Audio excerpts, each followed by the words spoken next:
following the wild, hot imbroglio at Camp Date Creek on 8 September 1872, in which George Crook routed the wily Ochocama, mastermind of the brutal Loring Massacre, and his band of renegade murderers.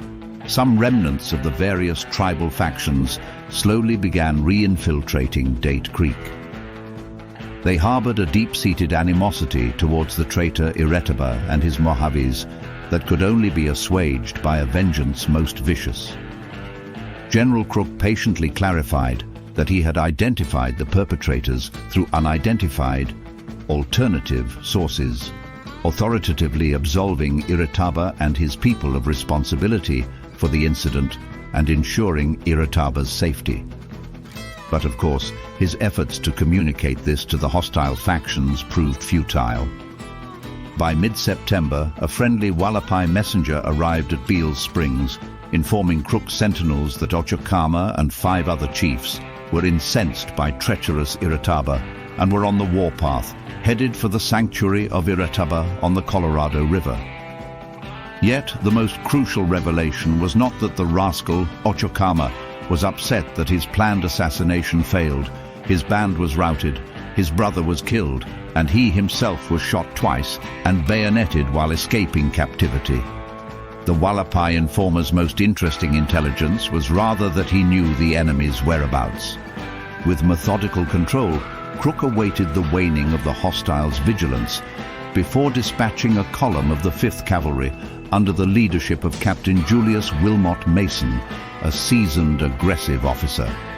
The expedition comprised Company B, commanded by Captain Robert H. Montgomery, Company C, led by Captain Neil Adam, and Company K under 2nd Lieutenant Frank Mickler.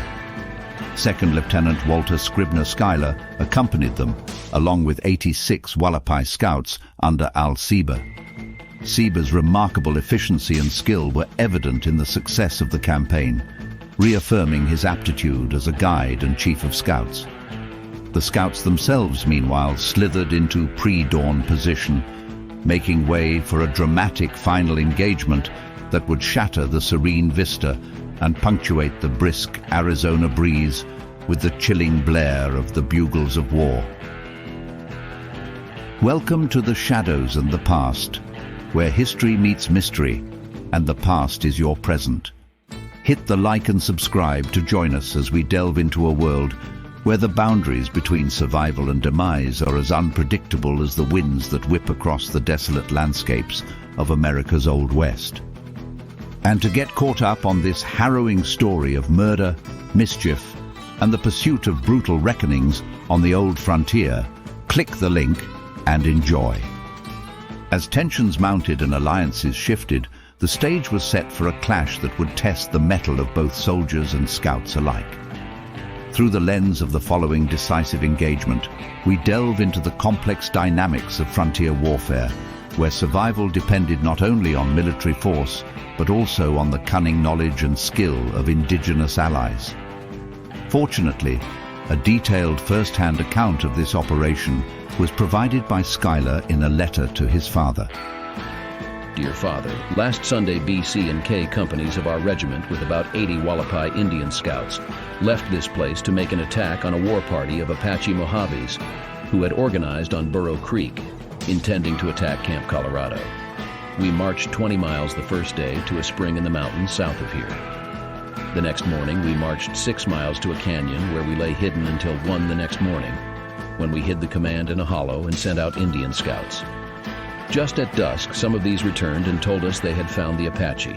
So we left the pack trains and all baggage in camp and mounted, followed the Indian guides over a very tortuous and rough trail for about 10 miles, where we dismounted and left the horses with a strong guard.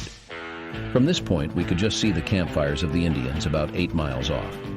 The Indian scouts then went ahead on the trail, and we followed in single file, as silent as could be, and very slowly, as the country was very rough, and we had to climb either up or down steep rocks all the time in the dim moonlight. The column presented a very weird appearance, looking like an immense snake, slowly dragging itself along. If you want to see the superlative in sneaking, you ought to see one Indian hunt another. They crawled ahead of us like cats, and every little while when they saw something suspicious, We had to lie down flat until they had reconnoitered the ground. Their signals were very pretty, being perfect imitations of the calls of the whip-poor-will or cricket. We crawled along in this way for 7 miles when the Indians told us we were very near the camps, of which there were 4. K Company, with most of the Indian scouts, were sent across the Burro Creek Canyon to attack on that side, and we, B and C companies, moved about a mile further, crawling, sometimes on all fours, until we were within 150 yards of the first rancheria, where we lay down to await until the day should break. We lay there on the cold ground, shivering with cold, but making no sound for over an hour, and just at daybreak, deployed as skirmishers along the crest of a hill, making a large angle between the 2 companies. In this angle, and opposite to the first rancheria, was placed a party of Indian scouts. In front of my company's right wing was the second ranchero. We had just completed the deployment when the firing commenced on the other side of the canyon. We jumped up and poured in a withering crossfire on the astonished hostiles, and then charged, firing rapidly. The few warriors who were not knocked over made for the canyon, where Meekler's men picked them off from the opposite side. We skirmished the canyon thoroughly, capturing 4 ponies, and returned to the rendezvous where the command separated, with the trumpet sounding the recall. We killed in all about 40 Indians, captured a large number of children, and 8 squaws.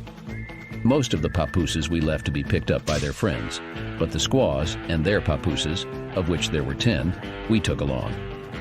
The Apache were so completely surprised that they fired but few shots, most all too high. Only 1 man on our side was wounded, he being shot in the chin and neck by an Apache who had concealed himself behind a rock, but the latter was killed as soon as he had fired. After the fight, everyone was so fatigued that we just dropped down on the rocks and waited for the horses to come up, which they did in about 2 hours. We then returned to camp and got something to eat. We burned the rancherias with all their supplies, bows, arrows, blankets, etc. We thus whipped one of the worst bands of Apache in the country and performed the unparalleled feat of jumping 4 rancherias simultaneously. We arrived back here on Friday, and just as we came into camp, one of the men killed an immense black bear, upon which we have been feasting ever since. Love to all. Your affectionate son, Walter. This episode marked the inaugural trial of General Crook's strategic approach in the Arizona Territory, designed to defeat the Apache threat and definitively eliminate the menace they posed to settlements. It stood as a personal triumph for Seba, epitomizing his exceptional skill and leadership, as he achieved the remarkable feat of orchestrating the timely positioning of both soldiers and scouts for the impending confrontation. Captain Mason exultantly sent Crook a dispatch summarizing the results of the expedition. Officers and men behaved splendidly, and I cannot speak too highly of our Hualapai scouts. Their scouting was excellent, and when the fight came off, they were not a bit behind the soldiers. I congratulate the commanding general and the country in having secured so valuable an auxiliary.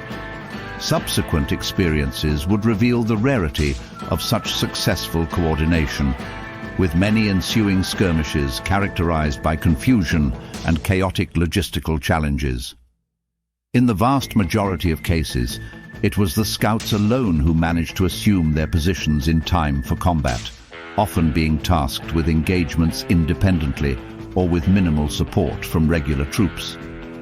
Their invaluable contribution lay in their ability to navigate terrain covertly and effectively, surpassing the capabilities of all but the best troops. They were recruited and utilized as substitutes for conventional soldiers, expected to excel in combat, a role they embraced with enthusiasm and proficiency, reflecting their natural aptitude for such endeavors. As we pivot focus and shift efforts away from the arid Arizona heat, seeking out the next shadowy foe and the next shadowy ridgeline, let us not forget that the grand old enigma of the old Wild West has more secrets for us still. For example, where did that wily rascal Ochocama get off to? He does not appear to have been listed amongst the slain, and he has a habit of, well, making good his escape. Ah well, such is life in the shadows. If you'd like more secret stories of cunning, endurance, and iron resolve, hit the like and subscribe to ride along as we explore the secrets lurking in the shadows and echoing through the corridors of the past. And if you'd like to see a wagon train ambushed from the perspective of a lone Apache scout who penetrated 30 miles behind enemy lines on a solo mission lasting 21 days, click the link and enjoy. Welcome to the shadows and the past, where history meets mystery and the past is your present.